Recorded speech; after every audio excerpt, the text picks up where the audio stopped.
আসসালামু আলাইকুম রাহমাতুল্লাহ। সম্মানিত ভিউয়ার্স, আল্লাহর এই দুনিয়ায় যে যেখান থেকে আজকের এই ভিডিওটি দেখতেছেন সবাইকে আন্তরিক শুভেচ্ছা। আজকের এই ভিডিওতে সবাইকে স্বাগতম। তো সময় নিউজে হেডলাইনটা দেখুন, কমিশনের বৈঠক শেষে পে স্কেল নিয়ে যা জানা গেল।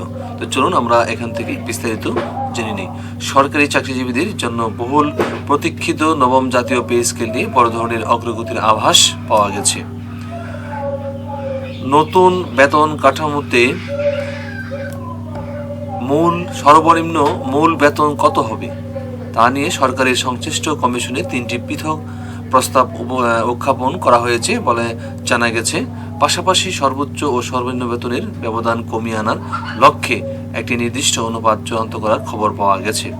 বৃহস্পতিবার 8 জানুয়ারি সচিবালয়ে পে কমিশনের সভাপতি জাকির আহমেদ খানের সভাপতিত্বে অনুষ্ঠিত সভায় এসব প্রস্তাব নিয়ে আলোচনা হয়। কমিশন সূত্রের খবর অনুযায়ী সর্বনিম্ন বেতন 20তম গ্রেড নির্ধারণে 3টি বিকল্প প্রস্তাব পর্যালোচনা রয়েছে। এর মধ্যে প্রথম প্রস্তাবে সর্বনিম্ন মূল বেতন 21,000 টাকা, দ্বিতীয় প্রস্তাবে 17,000 টাকা, তৃতীয় প্রস্তাবে 16,000 টাকা করার কথা বলা হয়েছে। যদিও বিষয়টি নিয়ে এদিন প্রেজেন্টেশন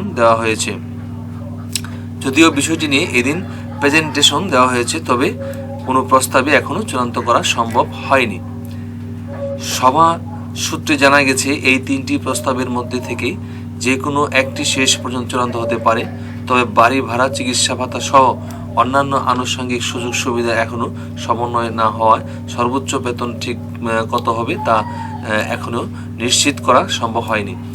অন্যদিকে নবম পে স্কেলে সর্বোচ্চ ও সর্বনিম্ন বেতনের অনুপাত 1:8 চূড়ান্ত করা হয়েছে বলে নির্ভরযোগ্য সূত্রে জানা গেছে।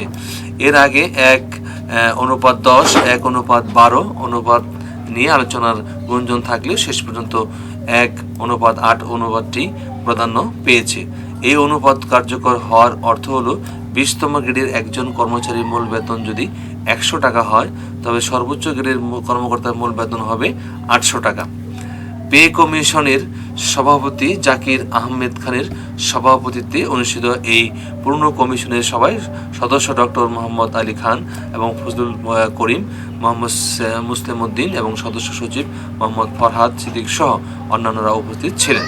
যদিও বৈঠক শেষে আনুষ্ঠানিকভাবে কোনো ঘোষণা দেওয়া হয়নি, তবে নাম প্রকাশে অনিচ্ছুক কমিশনের এক সদস্য নিয়েছেন পরবর্তী সভায় এই প্রস্তাবগুলো চূড়ান্ত রূপ পেতে পারে। তো আশা করি বুঝতে পেরেছেন। আসসালামু আলাইকুম।